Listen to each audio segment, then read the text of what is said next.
Hello नमस्कार आदाब, my name is Arthik and welcome to the another episode of true crime stories. तो यार कैसे हो आप सभी? आई होप कि सभी बढ़िया होंगे एंड मेरी इस कहानी को सुनने के लिए एक्साइटेड भी होंगे। सो इस चैनल पर मुझे क्राइम केस को कवर किए हुए काफ़ी टाइम हो गया है, तो सॉरी यार, कुछ चीज़ें चल रही थी लाइफ में तो थोड़ा सा मैं डिस्टर्ब हो गया था।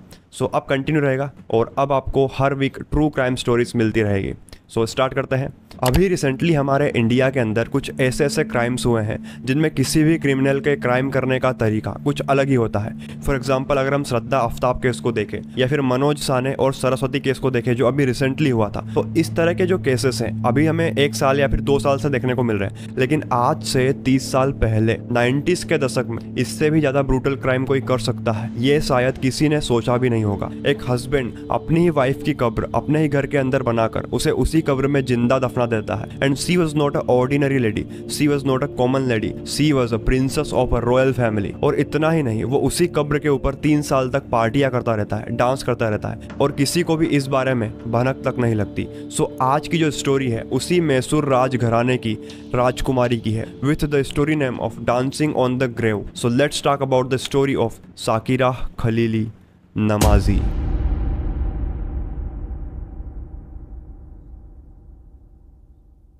साकिरा खलीली मैसूर राजशाही घराने की एक बहुत ही खूबसूरत राजकुमारी थी and she was born on 24 August 1947 after India become independent. जब साकिरा का जन्म हुआ था तो वो और उनका पूरा परिवार मद्रास में रहता था। साकिरा के जो फादर थे गुलाम हुसैन नमाजी, वो सिंगापुर में कई सारे बिजनेसेस को ऑन करते थे एंड सिंगापुर में उनके कई सारे क्लब्स भी थे। इन 1964 जब साकिरा नमाजी 18 साल की हो जाती है तो उनकी फैमिली उनकी शादी उनके मौसी के लड़के अकबर मिर्जा खलीली से करवा देती है। मौसी का जो लड़का होता है वो हमारा कजिन ब्रदर लगता है एंड हमारा जो हिंदू रिलीजन है उसमें मौसी के लड़के या फिर मामा के लड़के से कोई शादी नहीं कर सकता क्योंकि हम उसे भाई जैसा मानते हैं, हमारा कजिन ब्रदर। सो ये चीज़ अलाउ नहीं है हमारे हिंदू धर्म के अंदर, लेकिन शायद मुस्लिम धर्म में शायद ऐसा होता है। तो साकिरा अपने कजिन ब्रदर यानी अपने मौसी के लड़के अकबर मिर्जा खलीली से शादी करती है। अब शादी होने के बाद Akbar Mirza Indian foreign services में ज्वाइन कर लेते हैं एंड इसके बाद अकबर और साकिरा ये दोनों दिल्ली रहने लगते हैं। जहाँ जहाँ भी अकबर की पोस्टिंग होती थी वहाँ पर साकिरा उसके साथ रहती थी एंड ये दोनों एक दूसरे से बहुत ही ज़्यादा प्यार करते थे। अब इस दौरान 1964 से लेकर 1972 तक यानी कि शादी के इन 8 सालों में साकिरा और अकबर की 4 बेटियां होती हैं। तो साकिरा और अकबर के बीच और पूरी फैमिली के बीच 1 या 2 बेटियों के होने तक तो सब कुछ ठीक रहता है, सब कुछ नॉर्मल रहता है एंड सब एकदम खुश थे। वो साकिरा को बहुत ही ज़्यादा अच्छे से रखते थे। लेकिन जब साकिरा अपनी 3rd नंबर की बेटी को जन्म देती है तो उसके बाद अकबर की पूरी फैमिली का बिहेवियर साकिरा के लिए चेंज होने लगता है। अकबर की फैमिली को एक बेटा चाहिए था, लेकिन लगातार 3 बेटियों के आने से वो लोग बार बार क्रिटिसाइज करने लगे थे साकिरा को। वो उसे कहने लगे थे कि इतनी सारी प्रॉपर्टी पर राज करने के लिए हमें घर में एक वारिस चाहिए, इतनी सारी प्रॉपर्टी को संभालेगा कौन। एंड हद तो तब हो जाती है जब साकिरा अपनी 4थी बेटी को जन्म देती है और उसके बाद तो nothing was going something well in Shakereh's family and सब साकिरा के साथ बहुत ही ज़्यादा मिसबिहेव करने लग गए थे। कोई साकिरा से ठीक से बात नहीं करता था एंड हमेशा घर में अब झगड़े होने लगे थे। अब घर में अकबर के लिए दूसरी बीवी लाने के बारे में भी बातें होने लगी थी क्योंकि अकबर की फैमिली को किसी भी हाल में एक बेटा चाहिए था,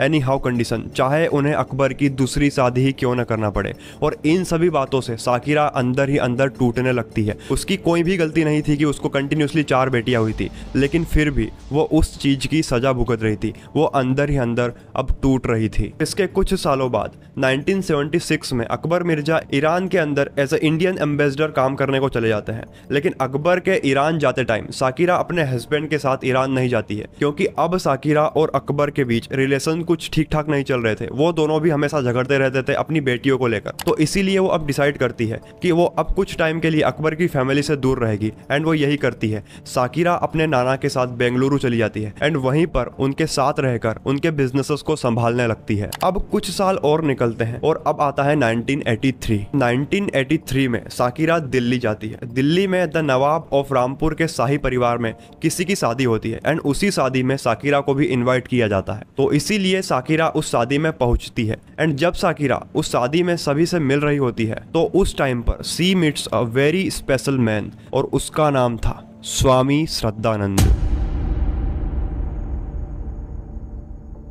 स्वामी श्रद्धानंद मध्य प्रदेश के सागर डिस्ट्रिक्ट का रहने वाला था एंड इसने अपना नाम मुरली मनोहर मिश्रा से बदलकर स्वामी श्रद्धानंद रख लिया था। This man was very smart and clever. उसने बहुत ही छोटी उम्र में पढ़ाई छोड़ दी थी एंड वो अपने घर से भागकर यूपी चला जाता है। वो उत्तर प्रदेश के एक शाही राजघराने में एक नौकर बनकर काम करने लगता है। श्रद्धानंद को प्रॉपर्टीज एंड टैक्सेशन का बहुत ही ज्यादा नॉलेज था। वो बड़े से बड़े प्रॉपर्टी इश्यूज को चुटकियों में सोल्व कर देता था एंड इतना ही नहीं, वो तंत्र मंत्र और काला जादू के बारे में भी बातें करता रहता था और लोगों को भी इस काले जादू की दुनिया के बारे में बताता रहता था। वो अगर किसी से भी एक बार बात कर ले तो पहली ही बार में वो किसी को भी इम्प्रेस कर देता था। So overall he was a genius man और इसीलिए बड़े से बड़ा आदमी भी प्रॉपर्टी इश्यूज को सोल्व करवाने के लिए हमेशा श्रद्धानंद को ही याद करता था। तो जब साकिरा और श्रद्धानंद मिलते हैं तो श्रद्धानंद ने साकिरा को देखा तो पहली बार था, लेकिन जैसा कि मैंने पहले बताया कि वो बहुत ही स्मार्ट बंदा था। वो साकिरा के बारे में हर एक चीज पहले से ही जानता था। वो ये बात बहुत ही अच्छे से जानता था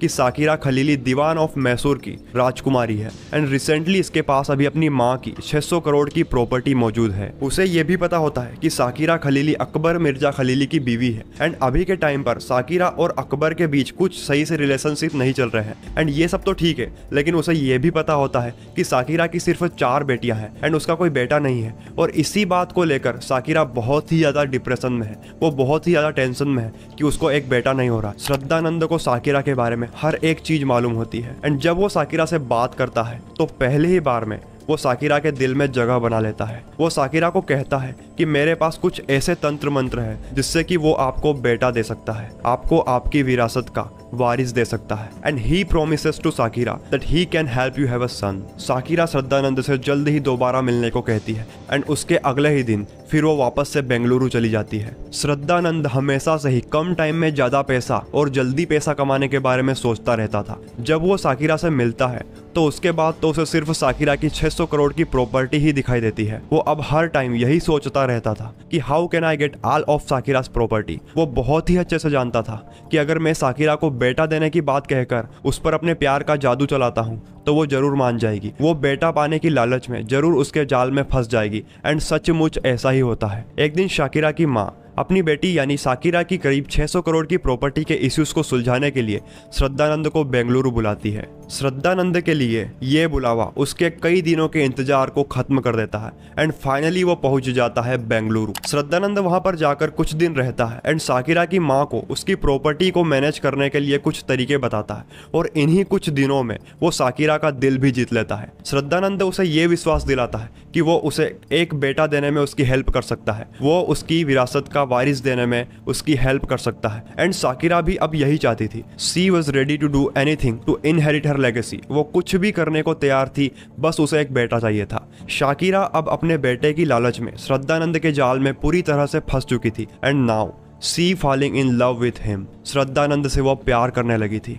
श्रद्धानंद अब साकिरा को उससे शादी करने को कहता है और कुछ ही दिन के बाद जब साकिरा का हस्बैंड अकबर मिर्जा ईरान से वापस इंडिया आता है तो साकिरा अकबर से डिवोर्स कर लेती है एंड इसके बाद 1986 में साकिरा स्वामी श्रद्धानंद से शादी कर लेती है। अब वो दोनों बेंगलुरु में ही साकिरा की हवेली में रहने लगते हैं एंड अब साकिरा अपने नए लाइफ पार्टनर के साथ बहुत ही ज्यादा खुश थी। शादी होने के बाद साकिरा का पूरा परिवार साकिरा से नाराज था, यहाँ तक कि उनकी 3 बेटियां भी उनसे बहुत ही ज्यादा नाराज थी क्योंकि साकिरा की बेटियों को श्रद्धानंद पर जरा भी भरोसा नहीं था। इसीलिए साकिरा की 3 बेटियां यह फैसला करती है कि वो अपनी माँ के साथ नहीं रहेगी, वो अपने पापा के साथ रहेगी। लेकिन उनमें से जो एक बेटी थी सबा, वो फैसला करती है कि वो अपनी मॉम के साथ ही रहेगी। तो इसके बाद जो सबा थी वो अपने मॉडलिंग कैरियर में आगे जाने के लिए मुंबई चली जाती है एंड शबा अपनी मॉम के साथ हमेशा कनेक्टेड रहती थी। वो हफ्ते या 2 हफ्ते में एक बार बेंगलुरु जरूर आ जाती थी अपनी मॉम से मिलने के लिए और अगर कभी नहीं भी आ पाती तो फिर वो डेली अपनी मॉम से कॉल पर बात कर लिया करती थी। तो करीब 4 साल तक सब कुछ ठीक चल रहा होता है श्रद्धानंद और साकिरा के बीच में। लेकिन अप्रैल 1991 में अचानक एक दिन साकिरा अपने घर से गायब हो जाती है। अब वो किस दिन गायब हुई थी ये तो एग्जैक्टली किसी को पता नहीं है, लेकिन अप्रैल के एंड में जब सबा अपनी मॉम को फोन करना शुरू करती है तो साकिरा उसका फोन नहीं उठा रही थी और जो घर का लैंडलाइन नंबर था सबा जब उस पर कॉल करती तो हमेशा श्रद्धानंद उस कॉल को उठाता था और वो हमेशा सबा से यही कहता था कि उसकी मॉम कभी तो दिल्ली गई है या फिर कभी हैदराबाद गई है या फिर वो कभी कहता था कि उसकी मॉम फॉरेन गई है और ऐसा करके वो हमेशा सबा की बात को टाल देता था। अब ऐसे करते करते और ऑलमोस्ट 9 महीने हो जाते हैं but Saba could not talk to her mom. वो अपनी मॉम से बात नहीं कर पाती है। हर बार श्रद्धानंद कुछ न कुछ नए बहाने बनाता रहता था एंड वो सबा की बात को इग्नोर करते रहता था। अब कुछ दिन और निकलते हैं, लेकिन अब सबा को श्रद्धानंद पर डाउट होने लगा था और तब वो फोर्सफुली श्रद्धानंद को कहती है कि करीब 9 महीने हो चुके हैं, मेरी माँ का कुछ भी पता नहीं चल रहा है। अगर तुमने मुझे अब नहीं बताया कि मेरी मॉम कहाँ है तो मैं पुलिस के पास जाऊंगी एंड तुम्हारी कंप्लेंट करूंगी। अब सबा के दिमाग में काफी सारे डाउट्स आने लग रहे थे। वो सीधे अगले ही दिन बेंगलुरु पहुंचती है एंड वहां के अशोकनगर थाने में जाकर अपनी मॉम की मिसिंग रिपोर्ट दर्ज करवाती है एंड शक के दायरे में अपने सेकंड फादर श्रद्धानंद को रखती है। वो कहती है कि मेरी माँ से लास्ट टाइम मेरी बात अप्रैल में हुई थी और उसके बाद मेरी बात कभी भी नहीं हुई है, तो मुझे शक है कि मेरे सेकंड फादर स्वामी श्रद्धानंद ने ही मेरी माँ के साथ कुछ किया है। अब क्योंकि Saba was a granddaughter of a Mysore royalty, तो पुलिस भी फटाफट से एक्शन लेती है एंड साकिरा को ढूंढना स्टार्ट करती है। पुलिस की एक टीम श्रद्धानंद के घर भी जाती है एंड जब उससे पूछताछ होती है तो श्रद्धानंद तरह तरह के बहाने बनाने लगता है। वो कभी कहता है कि वो मुझे छोड़कर चली गई है, कभी वो कहता है कि वो फॉरेन चली गई है एंड कुछ दिनों में लौट कर वापस जरूर आ जाएगी। अब पुलिस के पास श्रद्धानंद के अगेंस्ट कोई खास सबूत नहीं था, इसीलिए पुलिस श्रद्धानंद से कोई फोर्सफुली पूछताछ नहीं कर पाती है। कुछ देर पूछताछ करने के बाद वो वहां से वापस लौट आती है। अब इस केस में बेंगलुरु की क्राइम ब्रांच इन्वॉल्व होती है, लेकिन करीब 3 साल तक भी किसी को भी यह नहीं पता लगता कि साकिरा कहाँ है एंड उसके साथ क्या हुआ है। इस बीच साकिरा की बेटी सबा कई बार पुलिस थाने के चक्कर काटती है, but she couldn't find her mom. तो अब करीब 3 साल निकल चुके थे और अप्रैल 1994 आ जाता है, लेकिन पुलिस को साकिरा के बारे में थोड़ी सी भी इंफॉर्मेशन हाथ नहीं लगी थी। अब बेंगलुरु की क्राइम ब्रांच की टीम फाइनल रिपोर्ट पेश करने वाली थी कि अब 3 सालों में साकिरा का कोई पता नहीं लगा है, हम सारी जगह ढूंढ चुके हैं, तो अब इस केस को क्लोज कर देना चाहिए। हो सकता है कि कोई चमत्कार हो जाए एंड साकिरा मिल जाए, लेकिन अब इस केस को बंद कर देना चाहिए। ऐसा वाकई में बेंगलुरु पुलिस ने अपनी रिपोर्ट्स में मेंशन किया था कि अब तो कोई चमत्कार ही साकिरा को वापस ला सकता है। अब पुलिस को 30 अप्रैल तक अपनी फाइनल रिपोर्ट्स पेश करनी थी एंड उसी के एक दिन पहले 29 अप्रैल को वाकई में इस केस के अंदर एक चमत्कार हो जाता है एंड दैट मिरेकल हैपेंस कि 29 अप्रैल को बेंगलुरु पुलिस का एक कांस्टेबल एक शराब के ठेके के बाहर ड्यूटी कर रहा होता है एंड वहां पर कुछ 5 से 6 लोग खड़े होकर शराब पी रहे थे। तो उनमें से एक बंदा काफी ज्यादा ड्रंक किया हुआ था। वो आदमी अपने साथ खड़े हुए बाकी के शराबियों को कुछ बातें बता रहा था स्वामी श्रद्धानंद के बारे में एंड बेंगलुरु के अंदर होने वाले कुछ क्राइम्स के बारे में। तो वो आगोश में आकर कहने लगता है कि जो ये पुलिस होती है वो कुछ नहीं होती है। अब देखो हमारे साहब को, उन्होंने हमारे आंखों के सामने एक मर्डर किया था और अभी 3 साल हो चुके हैं, पुलिस हमारे साहब को टच भी नहीं कर पाई है। जब ये बात कांस्टेबल सुनता है तो ही वाज शॉक्ड कि ये सब क्या बकवास कर रहा है शराबी। वो कांस्टेबल अब उस शराबी के पास जाता है। अब उस दिन किस्मत से उस कांस्टेबल ने अपनी वर्दी नहीं पहन रखी थी, वो एकदम नॉर्मल ड्रेस में था, तो वो भी उस दिन किसी नॉर्मल आदमी जैसे लग रहा था। तो कांस्टेबल थोड़ी देर के लिए उन शराबियों के पास खड़ा रहता है और उनसे बातचीत करना शुरू करता है। वो पहले तो उनसे थोड़ा फ्रेंडली होता है, तो थोड़ी देर के बाद उन शराबियों को भी लगता है कि ये आदमी भी कोई शराबी है एंड हमारी तरह ये इस ठेके पर ड्रिंक करने आया है। तो फिर वो कांस्टेबल कुछ देर के बाद उन शराबियों को भड़काने लगता है। वो कांस्टेबल उन शराबियों को कहता है कि बेंगलुरु पुलिस तो बहुत ही पावरफुल पुलिस है, उसने कई सारे क्रिमिनल्स को पकड़ा है, तो ये जो श्रद्धानंद है ये कौन सी बड़ी तोप है, इससे तो पुलिस चुटकियों में पकड़ सकती है। बस इतना सुनते ही वो शराबी गुस्से में आने लगता है एंड उस कांस्टेबल को कहता है कि तुम्हें क्या पता है, तुम क्या जानते हो मेरे मालिक के बारे में कि वो कितने बड़े खिलाड़ी हैं? तुम मैसूर राजघराने की राजकुमारी साकिरा खलीली को जानते हो? जब वो शराबी ये बात कांस्टेबल से पूछता है तो वो कहता है कि वो किसी राजकुमारी को नहीं जानता, मैंने तो उसका नाम भी नहीं सुन रखा है। वैसे तो वो कांस्टेबल साकिरा के बारे में सब कुछ जानता था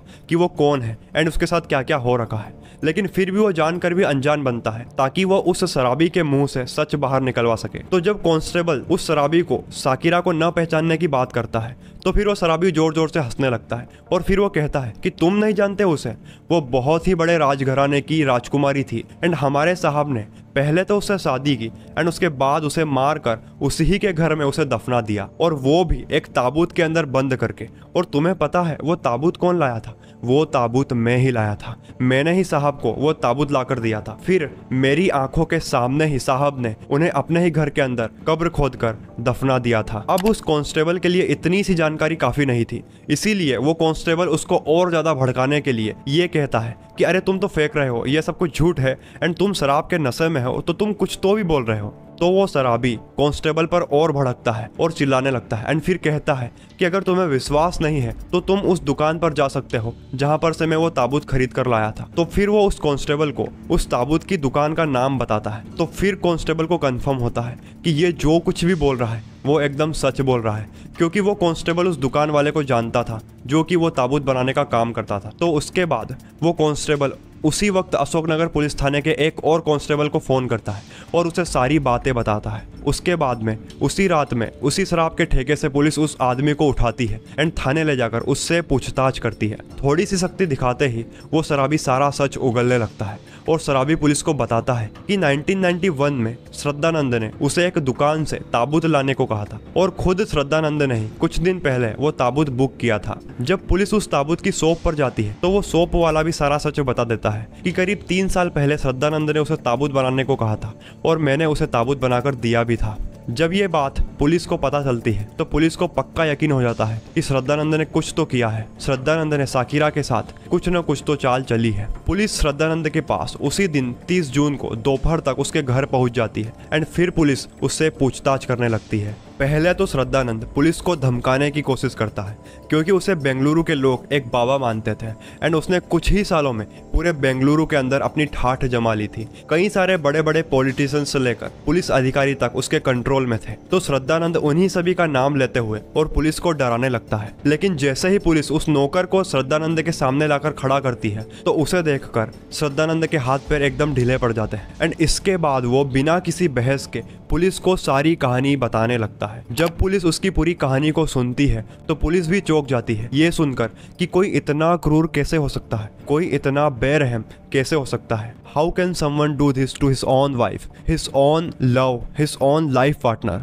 जो कि उससे बहुत ही ज़्यादा प्यार करती थी, जिसने इस पर भरोसा करके इससे शादी की थी। ये उसी के साथ ऐसा कैसे कर सकता है। श्रद्धानंद अपनी पूरी कहानी बताते हुए पुलिस से ये कहता है कि शादी से पहले श्रद्धानंद ने प्लान किया था कि जैसे ही शादी हो जाएगी वो धीरे धीरे करके साकिरा की सारी प्रॉपर्टी को अपने नाम कराता जाएगा। लेकिन श्रद्धानंद ने जैसा सोचा था शादी के बाद वैसा बिल्कुल भी नहीं होता, क्योंकि शादी के बाद भले ही साकिरा की 3 बेटियां उससे अलग हो चुकी थी लेकिन फिर भी साकिरा अपनी चारों बेटियों को अपनी प्रॉपर्टी का बराबर हिस्सा देने की बात करती थी। वो हमेशा श्रद्धानंद को ये कहती थी कि वो अपनी चारों बेटियों को उसकी प्रॉपर्टी का बराबर हिस्सा देगी एंड वो अपने पास कोई भी प्रॉपर्टी नहीं रखेगी। अब श्रद्धानंद को अपने इतने दिन की मेहनत और प्लानिंग पर पानी फिरते हुए नजर आने लगता है। वो सोचता है कि अगर ये सारी प्रॉपर्टी अपनी बेटियों के नाम पर कर देगी तो फिर उसके पास क्या बचेगा। मैंने जो इतने दिन की प्लानिंग की, साकिरा को अपने जाल में फंसाया, उससे शादी की, उस सब का क्या होगा। श्रद्धानंद से शादी के 1 साल बाद ही साकिरा ने अपनी प्रॉपर्टी का कुछ हिस्सा अपनी बेटियों के नाम कर भी दिया था, क्योंकि साकिरा को अब श्रद्धानंद की नीयत के बारे में पता लगने लग गया था। वो जान चुकी थी कि श्रद्धानंद ने सिर्फ उसकी प्रॉपर्टी के लिए उससे शादी का नाटक किया है और इसीलिए वो अब धीरे धीरे करके अपनी सारी प्रॉपर्टी अपनी बेटियों के नाम पर कर रही थी। जब ये बात श्रद्धानंद को पता लगती है तो फिर श्रद्धानंद डिसाइड कर लेता है कि इससे पहले कि साकिरा अपनी सारी प्रॉपर्टी अपनी बेटियों के नाम कर दे, वो उसे अपने रास्ते से हटा देगा और फिर वो कुछ ऐसा तरीका सोचने लगता है जिससे कि वो अपना काम भी कर सके और साकिरा खलीली हमेशा के लिए लोगों की नजरों से अचानक से गायब भी हो जाए और उसकी मौत हमेशा के लिए एक सीक्रेट बन जाए। तो अब श्रद्धानंद सब कुछ प्लान कर चुका था एंड अपनी प्लानिंग के हिसाब से 27 अप्रैल 1991 को श्रद्धानंद अपने घर के सारे नौकरों को 2 दिन की छुट्टी दे देता है एंड इसके बाद वही शराबी जो कांस्टेबल को मिला था, वही शराबी वो ताबूत श्रद्धानंद के घर लाकर रख देता है, जो कि पहले ही श्रद्धानंद ने ताबूत की दुकान से बुक कर दिया था। साकिरा के सामने वो ताबूत श्रद्धानंद अपने घर में लाकर रख देता है एंड जब साकिरा उससे पूछती है कि ये ताबूत किस लिए, तो श्रद्धानंद उससे कहता है कि इसमें हम कुछ बहुत ही बेशकीमती मूर्ति को रखने वाले हैं। तो इसके बाद 28 अप्रैल के दिन श्रद्धानंद कुछ वर्कर्स को बुलाता है एंड अपने ही घर के आंगन में घर के बीचों बीच एक बड़ा सा गड्ढा खुदवाता है। जब वो गड्ढा खोदा जा रहा था तो साकिरा अपनी आंखों से अपनी ही कब्र को खुदते हुए देख रही थी। लेकिन उस टाइम पर भी श्रद्धानंद सभी को ये बोलता है कि इस गड्ढे को खोदकर हम इसमें एक पानी की बड़ी सी टंकी बनवाएंगे। अब वो गड्ढा कंप्लीट हो चुका था एंड अब शाम हो चुकी थी और अब उस दिन श्रद्धानंद शाम को खुद अपने हाथों से अपनी बीवी के लिए चाय बनाता है एंड उस चाय में वो कुछ नशे की गोलियां मिला देता है। जैसे ही साकिरा उस चाय को पीती है वो कुछ देर के बाद अपने ही रूम में बेहोश हो जाती है। जब श्रद्धानंद साकिरा के रूम में जाता है तो उसे पता चल चुका था कि वो बेहोश हो चुकी है। फिर वो उसी टाइम उसे एक गद्दे में लपेट लेता है एंड जो ताबूत उसने बुलाया था किसी बेशकीमती मूर्ति को रखने के लिए, तो वो मूर्ति और कोई नहीं, वो साकिरा खलीली ही थी। वो उस गद्दे के समेत शाकिरा को ताबूत के अंदर रख देता है एंड फिर उसे लॉक कर देता है। अब उसी रात को श्रद्धानंद उस ताबूत को उसी गड्ढे में रख देता है और वो रात में ही अकेले ही उस गड्ढे से निकली सारी की सारी मिट्टी को वापस से उस गड्ढे में भर देता है। और अब सुबह होती है और अब 29 अप्रैल आता है। अगले दिन श्रद्धानंद कुछ खास किस्म की बहुत ही महंगी इटालियन मार्बल टाइल्स को बुलवाता है एंड टाइल्स को लगाने के लिए वो अलग से दूसरे कारीगरों को बुलाता है और 29 अप्रैल के दिन वो शाम तक अपनी ही पत्नी की कब्र के ऊपर मार्बल की टाइल्स लगवा देता है और इस तरह से वो अपनी ही बीवी को हमेशा के लिए दुनिया से गायब कर देता है। अब नेक्स्ट डे श्रद्धानंद उसी के घर के बीचों बीच जहां उसने अपनी बीवी को दफनाया था उसी पर वो एक कोने में एक बार बनाता है एंड वहां पर कई सारी शराब की अलग अलग बोतलें और अलग अलग तरीके की नशीली चीजें लाकर रखता है और उसी ही दिन शाम को वो अपने सारे दोस्तों को अपने घर पर इनवाइट करता है और फिर उसके बाद खुद श्रद्धानंद और बाकी के सारे दोस्त पूरी रात उसी कब्र के ऊपर पार्टी करते रहते हैं, शराब पीते हैं एंड उसके बाद उसी कब्र के ऊपर सारी रात नाचते रहते हैं। Literally they keep dancing on that grave the whole night. अब ये चीज उसी दिन खत्म नहीं होती, इसके बाद भी श्रद्धानंद 3 सालों तक, जब तक कि उसका राज नहीं खुल जाता तब तक वो हर वीक 1 या 2 बार उसी कब्र के ऊपर पार्टियां करता रहता था।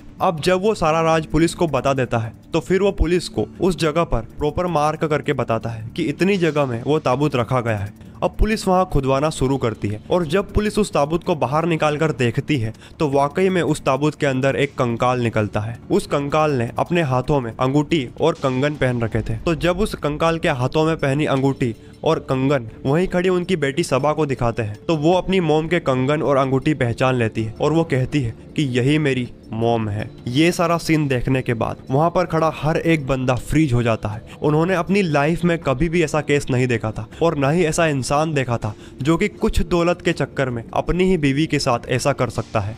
एनीवे, अब मैं आपको कुछ शॉकिंग करने वाली बातें बताने वाला हूँ जो कि सुनकर आप शायद सोचने पर मजबूर हो जाओ कि कोई ऐसा इंसान भी वाकई में होता है जो इतना ज्यादा गिर सकता है थोड़ी सी प्रॉपर्टी के लिए। जब पुलिस शाकिरा के स्केलेटन को बाहर निकालने के बाद उस ताबूत के अंदर चेक करती है तो पुलिस देखती है कि ताबूत के अंदर की साइड में ऊपर और लेफ्ट और राइट में कई सारे नाखूनों के निशान हैं, कई सारे निशान दाएं बाएं ऊपर, जैसे कि उस ताबूत को किसी ने अंदर से खरोचा हो। और इसके साथ ही में जिस भी गद्दे के साथ उसे ताबूत के अंदर रखा गया था उस गद्दे में भी नीचे की और शाकिरा की उंगलियां फंसी हुई थी। तो इन सब चीजों को देखकर पुलिस अब कंक्लूजन निकालती है। तो उन्हें मालूम पड़ता है कि जिस टाइम पर श्रद्धानंद ने शाकिरा को ताबूत के अंदर बंद किया था उस टाइम पर वो सिर्फ बेहोश थी एंड जब शाकिरा को श्रद्धानंद दफना चुका था तो कुछ देर के बाद शायद उसे होश आया होगा एंड जब उसका दम घुटने लगा होगा तो उसने झटपटाना शुरू किया होगा। उसने ताबूत को अंदर से ठोका होगा, उसने अपने नाखूनों से उस ताबूत को खुरचने की कोशिश की होगी एंड देन जब वो सारी कोशिशों के बाद भी कुछ नहीं कर पाई होगी तो फिर धीरे धीरे उसकी सांसें बंद होने लगी होगी and then she must have died. Shraddhananda ने अपनी ही बीवी को उस ताबूत के अंदर जिंदा दफनाया था। उसने ये भी नहीं सोचा कि ये कितना तड़पेगी, उसे कितनी तकलीफ होगी। वो तड़पती रही होगी एंड वो उसी जिंदा कब्र के ऊपर पार्टी कर रहा था, डांस कर रहा था एंड जश्न मना रहा था। खैर, अब पुलिस अपनी कुछ कंफर्मेशंस के लिए उस स्केलेटन का डीएनए करवाती है एंड मेडिकली भी ये कंफर्म हो जाता है कि ताबूत के अंदर जो स्केलेटन था, जो स्केलेटन मिला था पुलिस को, वो शाकिरा खलीली का ही है। अब 30 अप्रैल के दिन पुलिस सारे सबूतों के साथ श्रद्धानंद को अरेस्ट करती है एंड उसके बाद करीब 12 साल तक ये केस चलता रहता है। 100 से भी ज्यादा लोगों की इस केस में गवाही होती है एंड देन 21 मई 2005 को बेंगलोर के सेशंस कोर्ट ने इस केस को rarest of the rare case की कैटेगरी में डालकर श्रद्धानंद को फांसी की सजा सुनाई थी। श्रद्धानंद की ये सजा कंटिन्यू रहती है, लेकिन 2008 में श्रद्धानंद ने हाई कोर्ट में अपील की एंड उसके बाद दिल्ली हाई कोर्ट ने उसकी फांसी की सजा को हटाकर उसकी सजा को लाइफ इम्प्रिजनमेंट में कन्वर्ट कर दिया था और उसके बाद अब तक भी श्रद्धानंद जेल में अपनी सजा काट रहा है। ये जो केस था बहुत ही डिस्टर्बिंग था। ये केस जब मैंने सुना था तो मैं खुद भी फ्रीज हो गया था कि यार कोई अपनी बीवी को जिंदा कैसे दफना सकता है। एंड इतना ही नहीं, वो उसकी कब्र के ऊपर 3 सालों तक पार्टियां करता रहता है, सेलिब्रेट करता है। तो इतना क्रूर इंसान कैसे हो सकता है। तो आज की जो स्टोरी है श्रद्धानंद और शाकिरा की, वो यहीं पर खत्म होती है। आपने अभी तक भी सब्सक्राइब नहीं किया है तो प्लीज क्राइम एक्सपोज को सब्सक्राइब कर दें, एकदम फ्री है। बेल आइकन को भी प्रेस करना मत भूलना एंड लाइक कमेंट जो भी आपसे हो सके वो जरूर करना। आज की स्टोरी में इतना ही। मिलते हैं ऐसी ही एक और कहानी के साथ अगले वीडियो में। तब तक के लिए गुड बाय, खुश रहिएगा।